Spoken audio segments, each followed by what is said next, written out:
I'm Paul Levinson, and welcome to Light On, Light Through, episode 135. Why I think America is not permanently unraveling. Well, Canadian anthropologist Wade Davis posted a savvy article in Rolling Stone magazine a few days ago entitled The Unraveling of America. Its thesis that America's generally atrocious handling of the COVID-19 pandemic under our, quote, buffoon of a president, unquote, laid bare a decay and decline that already was well underway in racism and income inequality is well evidenced and well argued and undeniable. Meaning, I agree with every word of what Davis said about that. But I disagree with Davis on two important points in his article, one historical, the other up and coming. First, the historical point. Davis says Americans elected Trump. Now, that's not quite the case. Hillary Clinton won the popular vote by 3 million votes over Trump, which means Americans elected her, not Trump, president. It was the antiquated, anti-democratic with a small d electoral college, our inane way in the United States of electing a president, that wound up putting Trump in office. Second, the point that Davis makes about the near future. He concludes by observing that, quote, even should Trump be resoundingly defeated, he's talking about the election in November, of course, but continuing the quote, it's not at all clear that such a profoundly polarized nation will be able to find a way forward. For better or worse, America has had its time, unquote. Now, I agree that the future is always opaque, which is to say, not at all clear. But it follows, therefore, that I don't see it as a certainty that, quote, America has had its time, unquote. Because if the Democrats take back the White House and the Senate, the United States could have a progressive government akin to what FDR had back in the 1930s.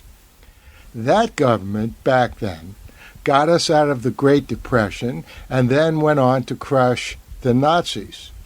It did that even though America still suffered from racism, sexism, and extreme income inequality in just about all ways back then worse than ours in 2020.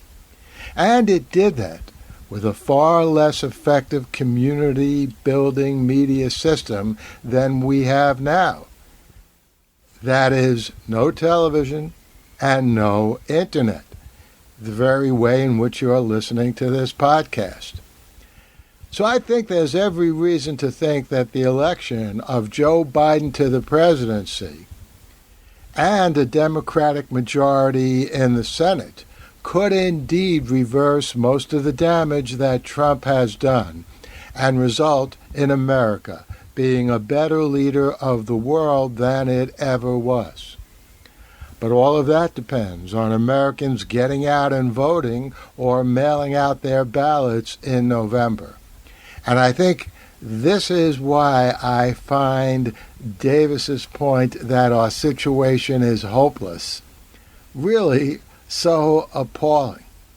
Because what are we to make of Davis's view that there's no way America can get out of this, that America has had its time? Not go out and vote? And it seems to me that this is the one way that a democracy can right a wrong. That's what makes democracies ultimately so different from fascist dictatorships or any kind of dictatorships. And of course, there's no guarantee that an election will turn out one way or the other. And again, when you throw in the monkey wrench of the Electoral College, yeah, Trump could be reelected. But surely the election of Joe Biden to replace Trump, and backed up by a Democratic majority in the Senate, and the House of Representatives here in the United States already has a Democratic majority.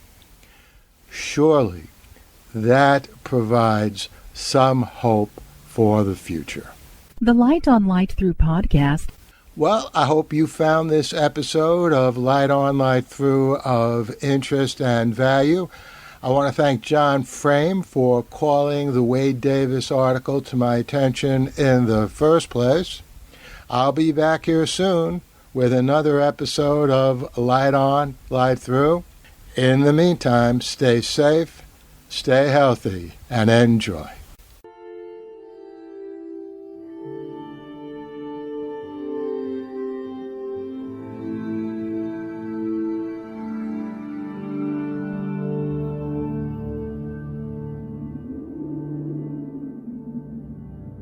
Athens, 2042 AD. She ripped the paper in half, then ripped the halves, then ripped what was left again into bits and pieces of history that could have been.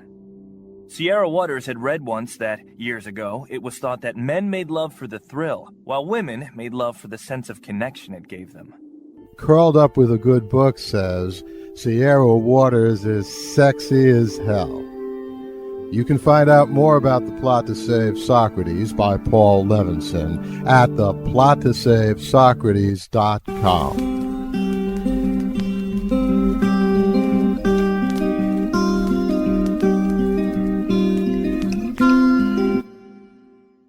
Paul Levinson spilt code about an ancient biotech war raging on in secret for centuries.